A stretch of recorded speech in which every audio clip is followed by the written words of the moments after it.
Bonjour à tous, bienvenue dans cette nouvelle revue de presse. On va commencer par le pape François, le pape du mondialisme selon certains, qui a déclaré, je cite, « Les catholiques du monde entier doivent prier pour que les progrès de la robotique et l'IA soient toujours au service de l'humanité. » D'après le site Aube Digital, chaque année le Saint-Père demande aux catholiques du monde entier de dédier une intention de prière spécifique pour chaque mois. Pour celui en cours, le pape François demande de prier pour que les progrès de la robotique et de l'intelligence artificielle soient toujours au service de l'humanité. Son appel redonne un coup de neuf au questionnement sur la possibilité que la situation inverse se produise. Une humanité dominée par la machine, comme prédit par des entrepreneurs comme Elon Musk, ou de nombreuses productions cinématographiques, à l'instar de Terminator, Matrix ou encore iRobot. Le problème selon moi, c'est que, en appelant juste à prier pour que cette intelligence artificielle soit au service de l'homme, il ne fait aucune critique de cette dernière. En tant que chef de l'Église, il devrait plutôt dénoncer avec autorité ce progrès technologique qui s'oppose à toute élévation spirituelle. L'homme n'ayant pas du tout besoin de cette technologie moderne pour mener une vie simple tournée vers le divin. La technologie moderne, loin de se montrer utile à l'homme, devient de plus en plus envahissante, à un tel point que l'homme ne vit plus que pour elle. La déesse technologique étant devenue la nouvelle idole de l'humanité. De plus, le pape se montre bien naïf en émettant l'hypothèse que cette intelligence artificielle soit un jour au service de l'humanité. Elle sera plutôt au service de Satan, de son antéchrist et de ses sbires, pour asservir le monde. L'intelligence artificielle sera omniprésente dans les villes hyper connectées et hyper surveillées du futur, les fameuses Smart Cities dont j'ai déjà parlé par le passé, et qui seront de véritables prisons technologiques pour l'homme. Mais ce danger-là, le pape le connaît très bien. Par son silence, ils seront complices du nouvel ordre mondial. Le métaphysicien René Guénon a fait une très bonne critique du soi-disant progrès matériel, technologique, dans lequel l'homme s'enfonce chaque jour un peu plus. Dans Orient et Occident, il écrit, je cite, « Pour ceux qui savent qu'il y a autre chose et qui persistent à donner aux mots leur vraie signification, ce n'est point de progrès intellectuel qu'il peut s'agir à notre époque, mais bien au contraire de décadence, ou mieux encore de déchéance intellectuelle. Et parce qu'il est des voies de développement qui sont incompatibles, c'est là précisément la rançon du progrès matériel, le seul dont l'existence au cours des derniers siècles soit un fait réel. Progrès scientifique si l'on veut, mais dans une acceptation extrêmement limitée, et progrès industriel bien plus encore que scientifique. Développement matériel et intellectualité pure sont vraiment en sens inverse. Qui s'enfonce dans l'un s'éloigne nécessairement de l'autre. Il parle d'intellectualité dans le sens spirituel du terme, la connaissance métaphysique qui élève l'âme vers le divin. Il ne peut y avoir de point d'équilibre entre le matérialisme ou progrès technologique et spiritualité, car pour progresser dans un domaine, nous devons forcément en délaisser un autre. Et la pure spiritualité demande justement qu'on se détache le plus possible des choses de ce monde, qu'on se contente d'une vie qui soit la plus simple possible, dans le respect de notre propre corps déjà, qui ne doit pas s'épuiser au travail pour gagner un salaire permettant d'acquérir ce progrès technologique. On ne doit pas épuiser non plus la nature, indispensable à notre bien-être physique et mental, le bien-être physique favorisant notre élévation spirituelle. Car bien évidemment, si on est malade, ou si l'on doit passer sa journée à travailler pour se payer son nouvel iPhone, ou tout simplement pour payer le loyer de notre confort moderne, on a moins de temps à consacrer au spirituel. Pour illustrer ce que je viens de dire à propos du choix qu'on a à faire entre progrès technologique et élévation spirituelle, on peut citer ces paroles du Christ. « Nul ne peut servir deux maîtres, car ou il haïra l'un et aimera l'autre, ou il s'attachera à l'un et méprisera l'autre.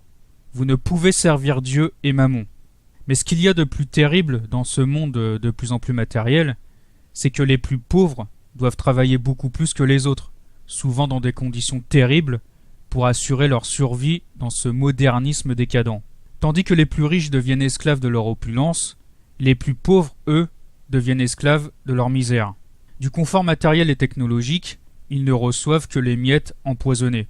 C'est bien là toute l'horreur de ce système diabolique, qui se nourrit de la misère, aussi bien physique que spirituelle, d'un grand nombre d'âmes pour exister. Il ne faut pas croire que les plus riches sont les plus privilégiés, car là où un pauvre, qui n'a plus rien à perdre, peut retrouver une certaine spiritualité en s'en remettant à Dieu, les plus riches quant à eux restent la plupart du temps illusionnés par leur confort matériel. D'où ces paroles du Christ: je vous le dis encore, il est plus facile à un chameau de passer par le trou d'une aiguille qu'à un riche d'entrer dans le royaume de Dieu. Plus on croit posséder le matériel, plus c'est lui qui nous possède, au point d'éteindre complètement notre âme. L'intelligence artificielle marque l'apogée de cette déchéance matérielle et technologique, car elle traduit le désir de l'homme de dépasser ses capacités scientifiques pour produire toujours plus de choses perfectionnées, repoussant toujours plus les limites de l'éphémère assouvissement. Pour dépasser le cerveau humain, et j'ai même envie de dire le cerveau reptilien des plus bas instincts, il n'y a que le cerveau artificiel qui puisse y arriver. C'est le Graal ultime de l'homme qui se prend pour Dieu, parvenir à créer un être supérieur à lui-même et qui lui serait en même temps soumis, afin de se rendre maître de toute la création.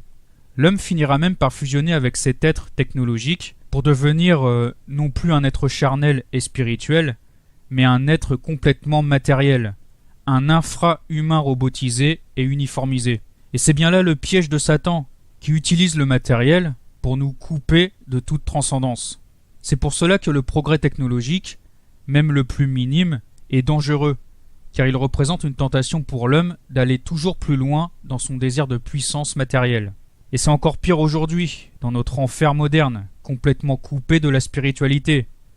Le progrès dans un tel monde devenu anti-traditionnel est forcément synonyme de déchéance.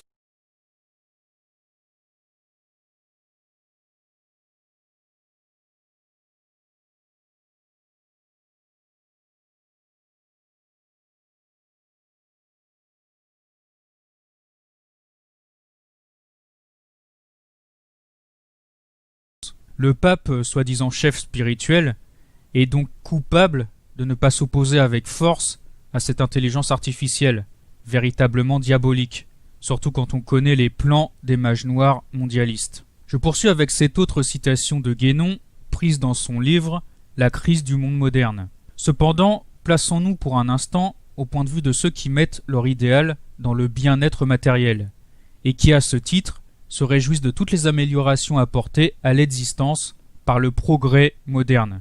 Progrès entre guillemets. Sont-ils bien sûrs de n'être pas dupes? Est-il vrai que les hommes soient plus heureux aujourd'hui qu'autrefois parce qu'ils disposent de moyens de communication plus rapides ou d'autres choses de ce genre? Parce qu'ils ont une vie plus agitée et plus compliquée? Il nous semble que c'est tout le contraire. Le déséquilibre ne peut être la condition d'un véritable bonheur. D'ailleurs, plus un homme a de besoins, plus il risque de manquer de quelque chose, et par conséquent d'être malheureux. La civilisation moderne vise à multiplier les besoins artificiels. Et comme nous le disions déjà plus haut, elle créera toujours plus de besoins qu'elle n'en pourra satisfaire. Car une fois qu'on est engagé dans cette voie, il est bien difficile de s'y arrêter. Et il n'y a même aucune raison de s'arrêter à un point déterminé. Les hommes ne pouvaient éprouver aucune souffrance d'être privés de choses qui n'existaient pas, et auxquelles ils n'avaient jamais songé. Maintenant, au contraire, ils souffrent forcément si ces choses leur font défaut, puisqu'ils se sont habitués à les regarder comme nécessaires, et que, en fait, elles leur sont vraiment devenues nécessaires. Aussi s'efforcent-ils, par tous les moyens, d'acquérir ce qui peut leur procurer toutes les satisfactions matérielles, les seules qu'ils soient capables d'apprécier. Il ne s'agit que de gagner de l'argent, parce que c'est là ce qui permet d'obtenir ces choses. Et plus on en a, plus on veut en avoir encore, parce qu'on découvre sans cesse des besoins nouveaux. Et cette passion devient l'unique but de toute la vie. Avant de passer à autre chose, je voudrais citer une autre déclaration très ambiguë du pape, teintée d'un mondialisme certain, qui ne me paraît pas être tournée vers le spirituel. Dans son encyclique du 3 octobre dernier, il dit, je cite, « Je forme le vœu qu'en cette époque que nous traversons, en reconnaissant la dignité de chaque personne humaine, nous puissions tous ensemble faire renaître un désir universel d'humanité. Tous ensemble. Rêvons en tant qu'une seule et même humanité. Comme des voyageurs partageant la même chair humaine, comme des enfants de cette même terre qui nous abrite tous. chacun avec la richesse de sa foi ou de ses convictions, chacun avec sa propre voix, tous frères, et blablabla, blablabla. Je m'exprimerai pas là-dessus car je n'ai pas étudié cette encyclique, mais rien que ces quelques mots où le Christ est absent sont déjà plus que suspects. Les termes d'humanité universelle rappellent très fortement la Déclaration universelle des droits de l'homme de la franc-maçonnerie luciférienne. Passons maintenant à une information plus légère, quoique. D'après le site Wikistrike, le Royaume-Uni réglemente désormais les relations sexuelles, ce qu'il appelle le sex ban. En Grande-Bretagne, le gouvernement a mis en place des règles permettant de savoir avec qui l'on peut rester en contact et avoir entre autres des relations intimes.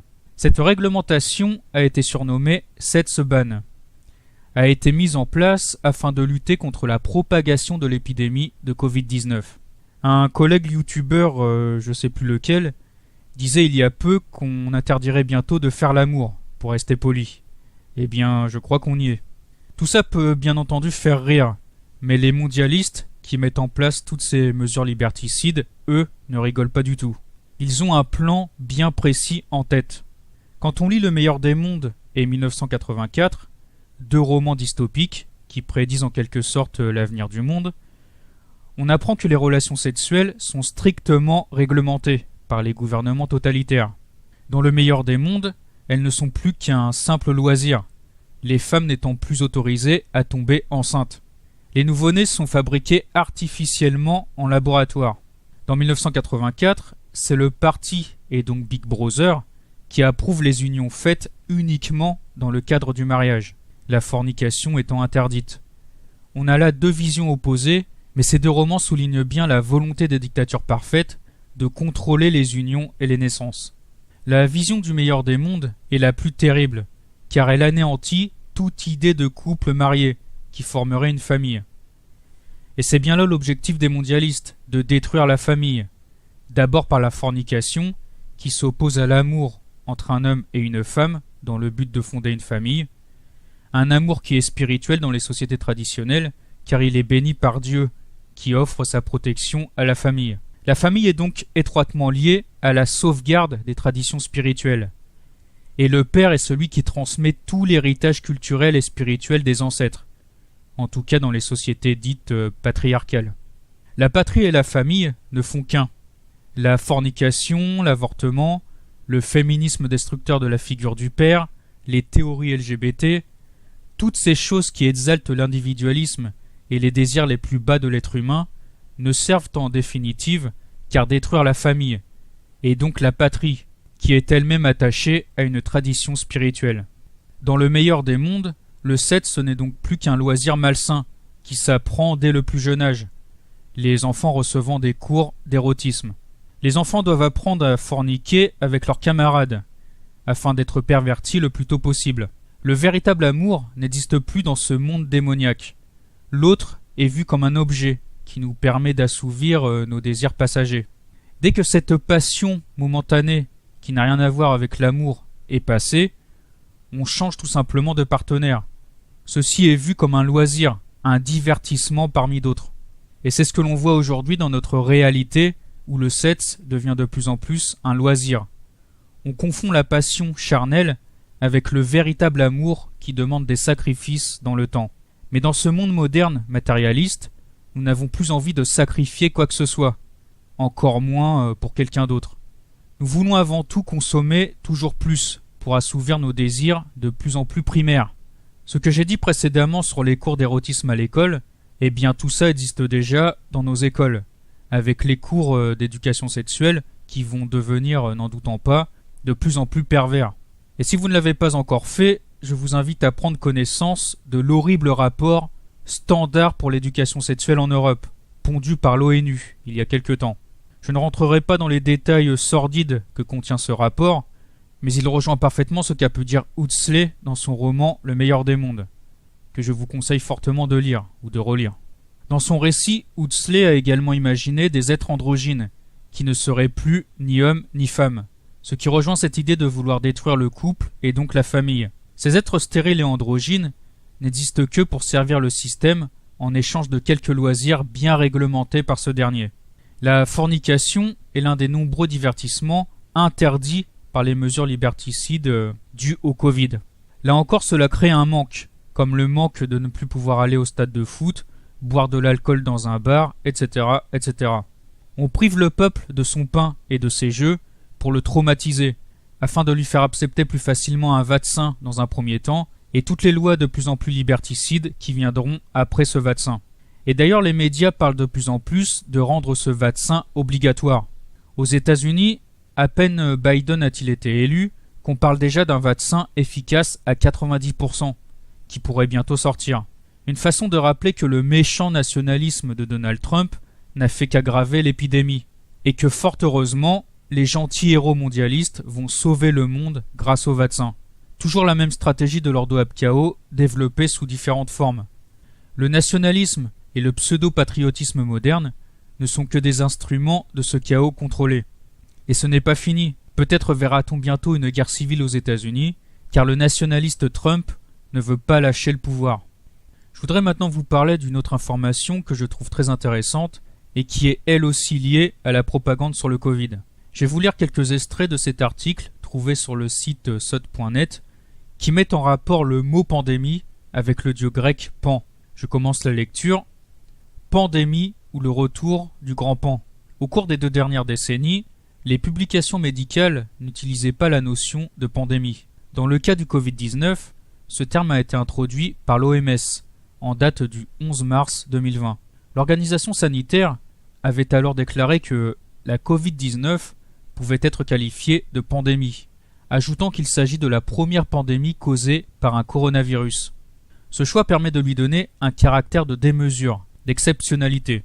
Dans le cas du coronavirus, l'existence immédiatement mondiale de la maladie a permis de créer une confusion entre sa sévérité et son ampleur, entre le mot et la chose. La métonymie, le déplacement d'un mot à un autre, de celui d'épidémie à pandémie, ne permet pas d'observer la réalité, mais de convoquer le réel, afin de le mettre au service d'une mutation contrôlée de la société. Ce déplacement fabrique la chose qui nous regarde dans notre intimité, la pandémie.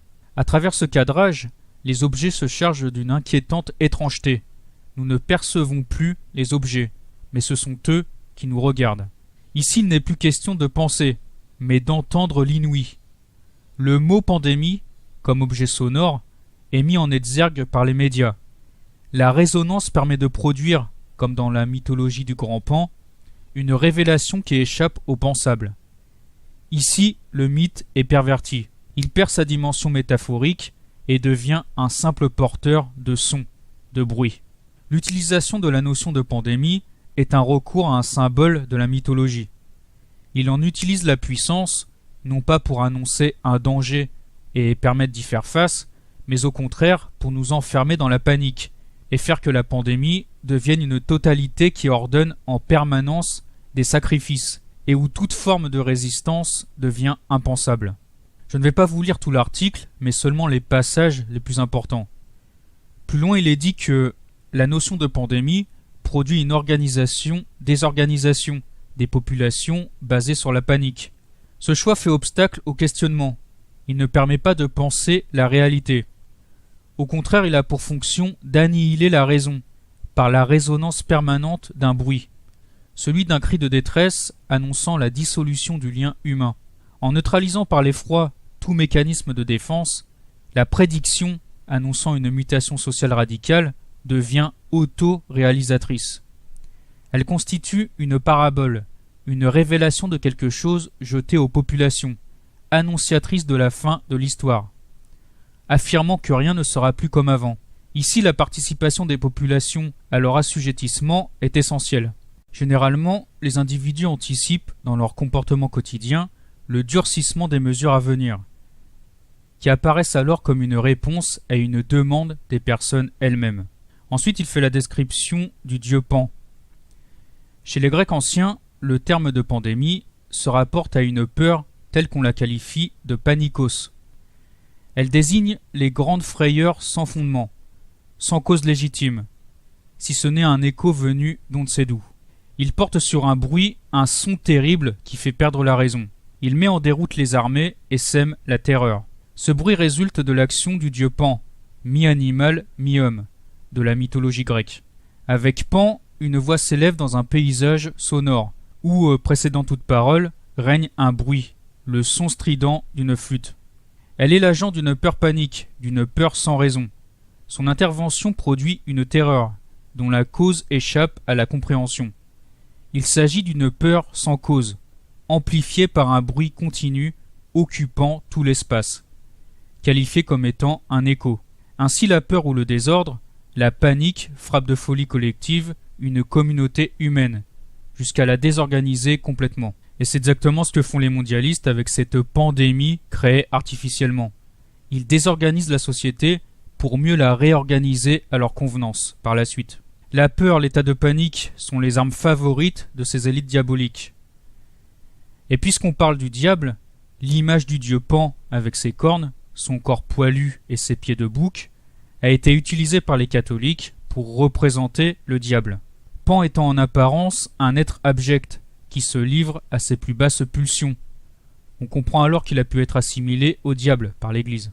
Mais Pan est surtout le symbole des forces de la nature, de notre animalité qu'il s'agit de dominer afin de s'élever spirituellement. Les cornes sont d'ailleurs les symboles de cette élévation spirituelle. Il ne s'agit pas de détruire notre nature, mais de vivre dans une harmonie transcendante avec elle. Dans le cas de la pandémie, c'est bien sûr une version satanique du dieu Pan qui nous est montrée, puisque la panique et la confusion résultent du manque de spiritualité de l'homme animal, plongé dans les angoisses du monde matériel.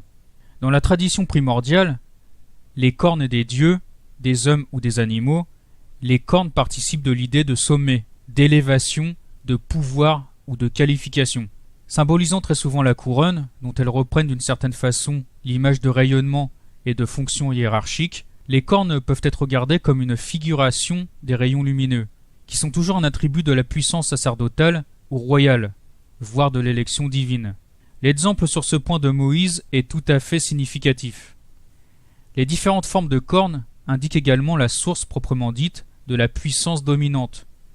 Ainsi le bélier a des cornes que l'on peut qualifier de solaires, alors que le taureau, au contraire, de par l'aspect de ses cornes en croissant, relève plutôt d'une influence lunaire. Signalons enfin que la transposition du symbolisme des cornes au règne végétal rapproche ces attributs des épines de certaines plantes qui ont un rôle initiatique important, comme la rose, le chardon, l'acacia, l'acanthe, etc.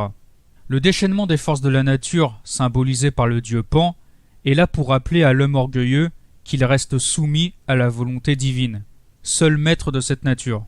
Et d'ailleurs les catastrophes naturelles, de plus en plus fréquentes, nous avertissent de la fin prochaine de ce monde décadent. Je vais terminer cette revue de presse par cette information qui est loin d'être anodine, puisqu'un haut responsable britannique nous met en garde contre le danger d'une troisième guerre mondiale, qui pourrait être provoquée par l'épidémie de coronavirus. D'après Hope Digital, le général britannique Sir Nick Carter a déclaré à Sky News, le dimanche du souvenir, que la pandémie de coronavirus représente un risque réel de provoquer une nouvelle guerre mondiale. Carter a déclaré à Sophie Ridge de Sky que la pandémie de virus a entraîné l'effondrement de l'économie mondiale et a déjà déclenché des conflits régionaux qui semblent similaires à ceux qui ont précédé les deux guerres mondiales précédentes. Il a averti que les conflits d'aujourd'hui pourraient s'intensifier, les partis ayant mal calculé l'importance de leurs actions. Et on sait d'après les prophètes bibliques que la troisième guerre mondiale pourrait éclater au Moyen-Orient. La guerre la plus meurtrière de tous les temps qui permettra à l'Antichrist de se présenter en faux sauveur. Il fera une fausse promesse à l'humanité, celle de retrouver la paix et la sécurité si elle se soumet à son gouvernement mondial. Voilà, je vais m'arrêter là. Je vous remercie d'avoir regardé cette vidéo jusqu'au bout. Je remercie également tous ceux qui m'aident à poursuivre ce travail par leurs dons, que ce soit sur Tipeee, Patreon ou en souscrivant à la chaîne. Les liens des Tipeee et Patreon se trouvant dans la description. A bientôt pour une prochaine vidéo et soyez bénis.